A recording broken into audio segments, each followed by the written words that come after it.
이 대형주가 지금 굉장히 세게 가고 있잖아요. 근데 요 현상은 앞으로도 당분간 좀 이어지면 미국 시장이 한참 그랬었잖아요. 나스닥도 막 가는 친구들 막 계속 가고 안 가는 친구들 우리가 뭐 잘 알지도 못하는 회사들은 그냥 그 자리에 있고 이거 우리나라도 그렇게 갑니까? 오늘 미국에서 굉장히 중요한 보고서가 하나 발표가 됐어요. 중요한 보고서는 아닌데 회자된 보고서입니다.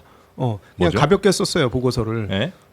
아침에 읽었는데 제가 50대라서 까먹었어 그 보고서 이름을. 까먹은 걸 제가 찾아드릴게요. 네네네. 그거 얘기하시는 것 같은데. 네, 예. 위 어쩌고 저쩌고 보고서가 나왔는데 C 어쩌고 저쩌고 보고서가 나왔는데 C3가 C3 보고서가 나왔는데 네, 제가 찾아드릴게요. 예, 그 보고서가 뭐라고 얘기했냐면 아니, 부장님과 상상을 한번 해봐라. 네. 상상을 해봐라. 앞으로 AI가 어떤 세상을 만들 건지 상상을 네. 해봐라 해서 간단하게 말하는 게 AI로 인해서 효율이 극대화됐고 효율이 극대화되니까 사람이 필요 없고 그래서 사람을 안 쓰게 됐고 사람을 안 쓰니까 직장을 못 얻어서 돈이 없고 그래서 쓸 돈이 없으니까 사람들이 돈을 안 쓰고 총 지출이 줄어드니까 또다시 기업들의 생산성 효율을 더 높여야 됐고 그래서 다시 또 컴퓨터를 더 들이고 그래서 또 AI가 너무 잘하니까 사람이 또 필요 없고 이 악순환이 돼가지고 일종의 AI 발 디플레가 온다라는 얘기를 했어요. 근데 그 디플레이에서 누가 가장 많이 저격을 당할 것이냐? 바로 AI 소프트웨어 업체들이에요. 예, 그래서 쉽게 얘기하면 이런 거죠. 뭐 예를 들어 무슨 특정한 이름 되면 안 되잖아요. 네네네. 괜찮아요? 네. 뭐 구글이다 뭐 아니 그런 거 말고 있는데도? 무슨 뭐 예를 들어 우리 그 밥 먹는 거 만들어주는 뭐 쿠팡이츠라든가 네. 호텔닷컴이라든가 네. 뭐 이런 회사들 그런 있잖아요. 회사들. 근데 근데 이게 어떻게 이제 문제가 생기느냐면 에이전트 AI가 와서 제 정보를 쭉 주면 얘가 알아서 정말 AI 비서 역할을 하는 거예요. 네네네. 그러면 얘네들의 협상력이 뚝 떨어지는 거죠. 개인들한테는 어떨지 모르겠지만 법인들은 어떻게 되냐면 저 같아도 그렇게 할 거거든요. 이게 뭐 1인당 뭐 10만 원씩 준다고 해도 직원들이 그걸 잘 활용한다면 다 하나씩 쓰라고 할 것 같아요. 왜냐하면 사람 한두 명 더 쓰는 것보다 이거를 막 직원들이 다 써갖고 한두 명 덜 쓴다? 완전 땡큐거든요. 그러면 그걸 쓰게 하겠죠. 그러면 어떻게 되냐면 그런 기존의 뭐 세일스포스라든가 뭐 어도비라든가 이렇게 기업한테 장사하던 애들이 네. 협상권이 사스. 네. 예. 줄어드는 거예요. 이 업체들이. 네. 그러면 단가를 낮출 수밖에 없고, 그러니까 어려워질 것이다라는 것 때문에 오늘 주가 쫙 빠졌는데 네. 여기서 이제 하나 거기서도 언급했던 건 뭐냐면 그럼 무슨 싸움이 되냐? 컴퓨팅 싸움이 된다. 즉 에너지. 컴퓨터 하드웨어는 있어야 된다. 그래서 하드웨어는 당분간 괜찮다. 이게 이 논리이기 때문에 하드웨어라는 게 결국 무슨 반도체나 이런 걸 거 아니에요? 그거죠. 예, 네. 그겁니다. 예, 그래서 제가 보기에는 괜찮은데요. 저희 여방송 처음인데 이렇게 막 질러도 되나? 뭐죠? 아니, 뭐. 괜찮아요? 네, 이거 네. 생방송이라면서 생방송인지도 네. 모르고 왔는데. 뭐 책임은 혼자 지시면 네. 되니까. 네. 뭔데요? 네, 이제 공급이 28년도부터 진행이 됩니다. 한국 그 메모리 반도체들의 공급이 본격화되는 게 28년이에요. 네. 근데 과거 앞서 22년도 1월달에 삼성전자 9만 원대 고점 왔을 때 네. 실적 고점은 22년도 3월, 4월 그쯤에 나왔어요. 예. 즉 그 실적 고점과 주가 고점이 1년 이상 차이가 납니다. 자, 그러면 언제 실적 고점이 올 거냐면 28년도에 그 웨이퍼 투입량이 많아지면서 본격적으로 공급이 증가되면 그 직전에 실적 피크가 나올 가능성이 있어요. 왜냐하면 지금 가수요도 꽤 있거든요.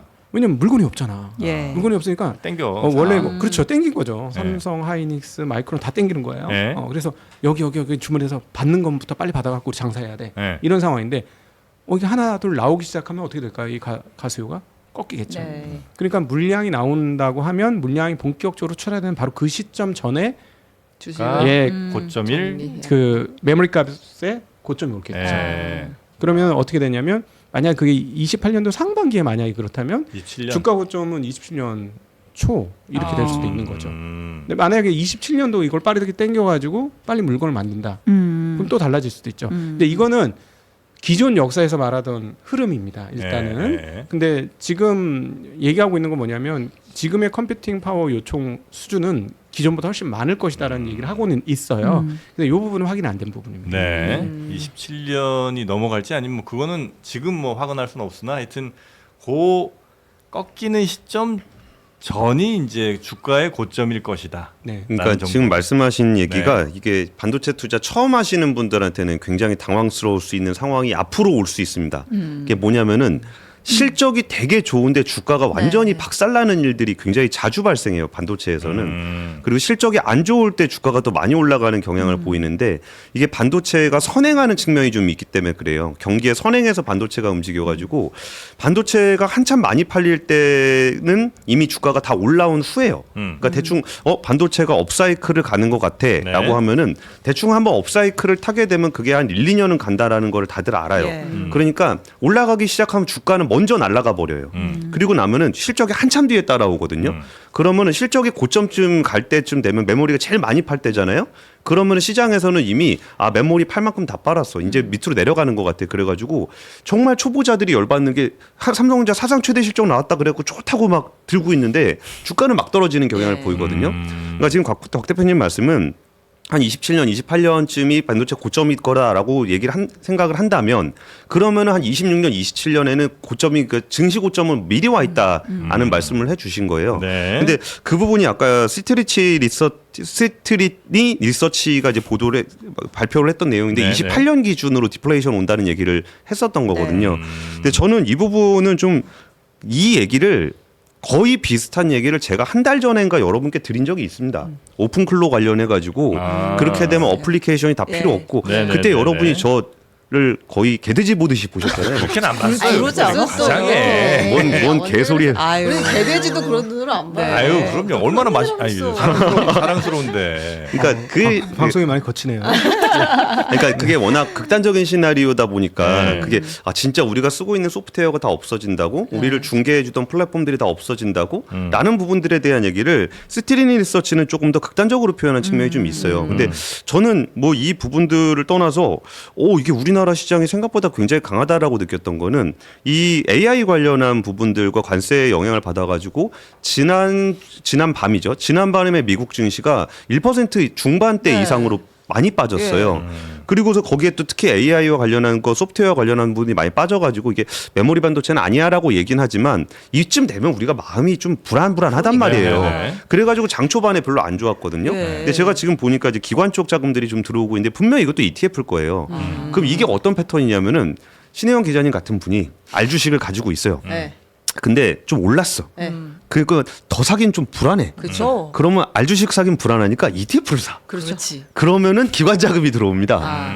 그러면서 이게 기관에 탈을 쓴 자금이 들어온다는 거죠. 개인 돈. 나름의 자금 세탁인 거예요. 내 입장에서는 내 혼자 이거를 처먹기 무서우니까 한번 이렇게 방패 쓰고 간다고 생각하고 가는 거예요. 그러니까 지금 곽 대표님 말씀하신 내용처럼 메모리 반도체의 고점을 얘기하는 분들이 굉장히 많아요. 이게 왜 그러냐면 이익률이 거의 뭐 60% 70%가 있기 때문에 여기서 더 가는 게 말이 돼? 라고 얘기하고 있는 상황이에요. 말이 되는지 안 되는지는 아직까지 꺾인다는 모습이 나타나진 않았고 알 주식은 여러분 그냥 개별 종목을 따로 그냥 개인이 사는 거를 이제 말씀하시는 겁니다. 죄송합니다.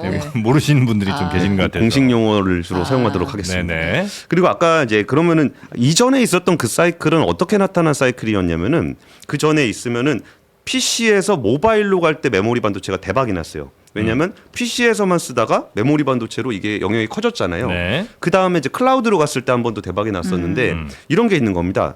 이게 스마트폰을 사용하게 되면은 대충 지금 내가 처음으로 스마트폰을 쓴 사람이에요. 근데 너무 좋아. 이거를 전 세계 사람 다 살 것 같아. 그래도 뭐 돈 없는 사람 못 사니까 한 절반만 산다고 해볼게요. 그러면 앞으로 한 30억 명 정도가 스마트폰을 쓰겠구나라고 생각을 한다 그러면은 이게 메모리가 얼마나 팔리겠구나를 계산할 수 있어요. 네. 그리고 그걸 기준으로 해서 미리 땡겨서 주식을 살 수 있습니다. 근데 지금 AI 같은 경우는 어디에 들어갈지를 예상할 수가 없어요. 아직도. 뭐 문에 들어갈 수도 있고, 뭐 조명에 들어갈 수도 있고, 이런 마이크에 들어갈 수도 있고, 핸드폰에 들어갈 수도 있고, 내 옷에 들어갈 수도 있고, 담다 그러던데, 안경에도 애플에서. 들어갈 수 있고, 어디든지 들어갈 수도 있잖아요. 네. 근데 어디에 들어갈지를 만드는 사람도 모르고 파는 사람도 모르고 사는 사람도 몰라요.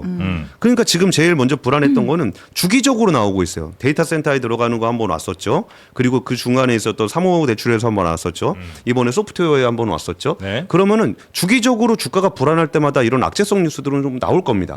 거기에 대한 시나리오들은 제가 예전에 뭐 아무것도 없어지는 세상이 올 거예요라고 얘기했던 사람들이 이럴 땐 또 먹혀요.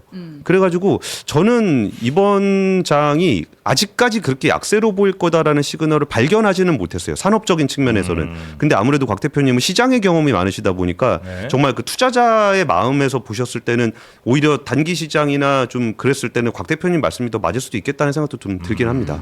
이 시장은 예전보다 예전 20년간 저희가 침체장이었어요. 제가 이제 이 업계에 들어와 보니까 얼마나 침체장이었는지 바로 알겠더라고요. 저 신생 기업이잖아요. 물론 인수를 하긴 했지만 일종의 스타트업인데 예.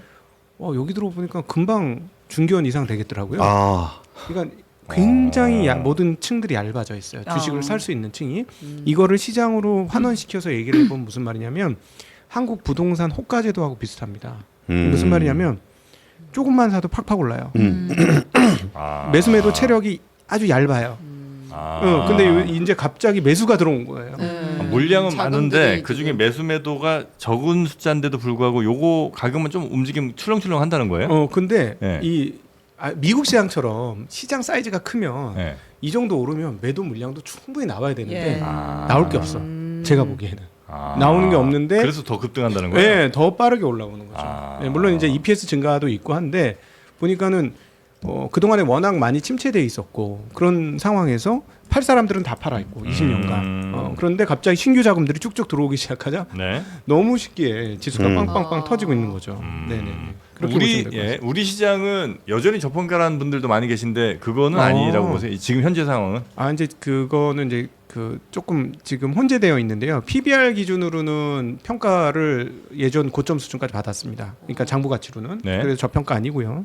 그다음에 이제 PER을 따져보면 삼성전자 하이닉스를 끼면 저평가예요. 근데 삼성전자 하이닉스를 빼면 그쵸. 저평가 아닙니다. 왜냐하면 이 두 회사의 이익 증가가 정말 기가 막히거든요. 그래서 그렇게 나누시면 조금 달라지고요. 그러니까 제가 보기엔 지금 적정가에 왔어요.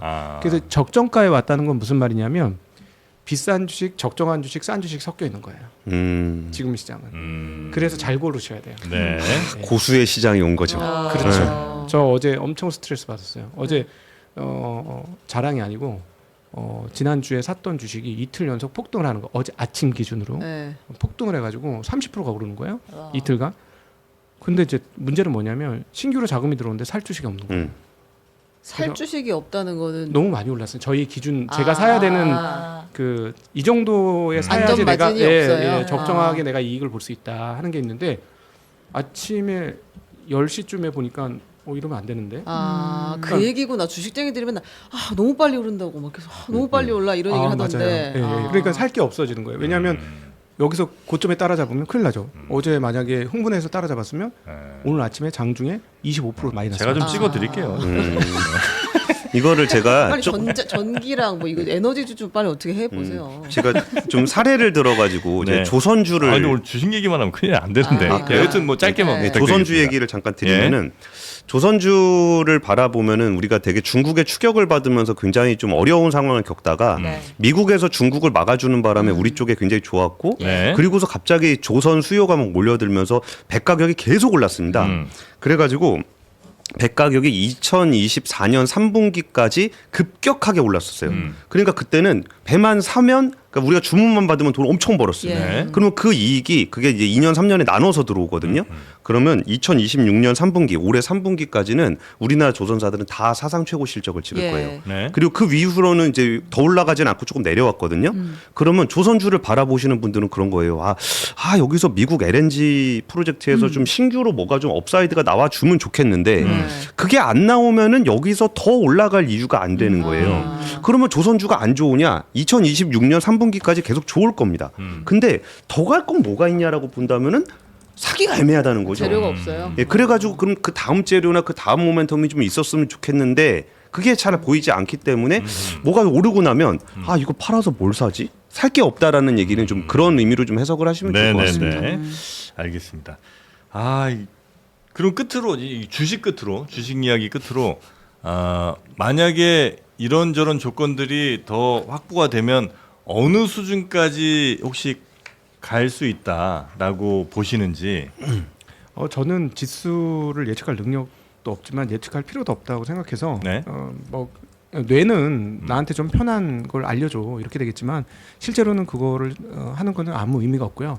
이렇게 보셔야 되겠습니다. 정책적인 지지가 언제까지 이루어질 것이냐 네. 이게 굉장히 중요합니다. 일단 지금 정책 지지가 굉장히 강한 상황이니까 만약에 2, 3년만 정책 지지가 이루어지면 한국의 미국장 같은 완전한 선순환이 구조적으로 자리 잡힐 수 있다. 왜냐하면 과거에 비해서 자본의 힘이 엄청나게 세지고 있어요. 자, 대체적으로 자본의 힘이 세진 걸 구체적으로 말씀을 드려보면 법인세보다 소득세가 더 많습니다. 그렇죠. 예, 개인들의 아. 자금 파워가 세졌다는 얘기예요. 네. 그리고 그래서 이 지금의 상법 개정이나 이것도 힘을 받을 수 있는 거는 과거보다 개인들의 자금의 힘이 세졌기 때문입니다. 기업들의 힘도 세지만 개인들의 힘도 센 거예요. 네. 그래서 2, 3년 더 진행하게 되면 자금의 힘이 더 세질 겁니다. 그럼 이 자금의 힘이 무서워서 함부로 역진할 수 없어요. 되돌릴 수 없는 상황이 올 겁니다. 그러면 우리나라 자본시장도 미국 비슷하게 점차 이제 선진국형으로 갈 수 있을 것이다. 물론 그러기 위해서는 상장을 하는 게 더 맞다.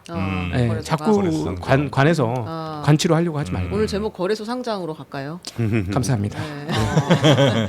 알겠습니다. 자, 하여튼 우리 주식 이야기 워낙 요즘 이제 뜨거운 뭐 사람들 만나면 다 주식 얘기를 많이 맞아요. 하셔갖고 한번 깊이 있게 좀 근데 살펴봤고요. 여기서 대형주 네. 쏠림 현상이라는 게 메모리 반도체를 기준으로 하시는 거라 그러면 네. 네. 메모리 반도체가 많이 올라서 그런 거지 나머지가 안 오른 게 아니에요. 뭐 조선, 방산, 예. 원자력, 전력기기, 네네네. 뭐 화장품이 조금 들어오른 거 빼고는 네. 오른 주식들이 굉장히 많아요. 화장품 왜 지금 안 들어가도 올라, 돼요? 진짜. 그러니까 회장품은 이거는 제 추정인데 네. 이게 이래서 보다 보면은 이게 주식 얘기 계속하면 안 되는데 네. 이게 아무 의미 없는 얘기인데 반도체가 가는 날 화장품이 빠지고 예. 반도체가 안 가는 날 화장품이 오르는 패턴들이 자꾸 눈에 보이는 거예요. 아하. 그러니까 좋은 게 너무 많아서 총알은 한정. 굳이 화장품까지 살 필요를 못 느끼는 것 같아요. 화장품은 전체 섹터에서 보면 되게 비중이 작아요. 예. 그러니까 좀 큰 돈으로 움직이시는 기관들 입장에서는 화장품은 눈에도 잘 안 들어오는 섹터거든요. 그러니까 딴 거 잘 안 가고 그러면은 얘가 좋은 건 알아요. 좋은 건 아니까 언젠가 사도 되긴 하는데 메모리를 못 따라가면은 그건 벤치마크를 못 따라가니까 안 되고 가끔 메모리 그 반도체 빠질 때 보면 화장품이 이렇게 삐죽삐죽 올라오는 게 좀 보이길래 좀 업황은 좋은데 여기서 좀 다른 것들이 더 탄력성이 있어서 그쪽을 보는 게 아닌가 싶습니다. 네. 제가 처음 나왔지만 언제 나올지 모르겠으니까 간단하게 설명을 하나 드리고 갈게요. 지금 판세를 빨리 읽으셔야 네. 되는데 일단 작년부터 올해 연결되는 두 가지 축이 있습니다. 하나는 기업들의 이익 증가, EPS 증가라는 게 하나 있고요. 또 하나는 정책 효과예요. 이 정책 효과는 여러 가지 상법 개정부터 해서 배당소득 분리과세까지 있어요. 지금 뽑아보시면 배당 많이 주는 애들이 주가가 엄청나게 엄청 좋죠. 이 두 축으로 가고 있는 거예요. 그다음 배당소득을 더 줄 수 있는 애들, 그다음 배당소득이 올라갈 수 있는 애들 이런 쪽이 계속 올라가고 있어요. 근데 이 두 네네네. 축의 시가총액 영향력이 어마무시합니다. 그래서 지수가 되게 빨리 올라가는 거예요. 네. 저는 오히려 더 길게 갈 건 EPS 증가보다 이겁니다. 배당. 예, 배당과 정책 효과. 아. 예, 이게 훨씬 더 힘이 셀 겁니다. 2, 3년 갈 거예요. 그쪽으로 초점을 좀 맞춰보시면 괜찮으실 거예요. 네.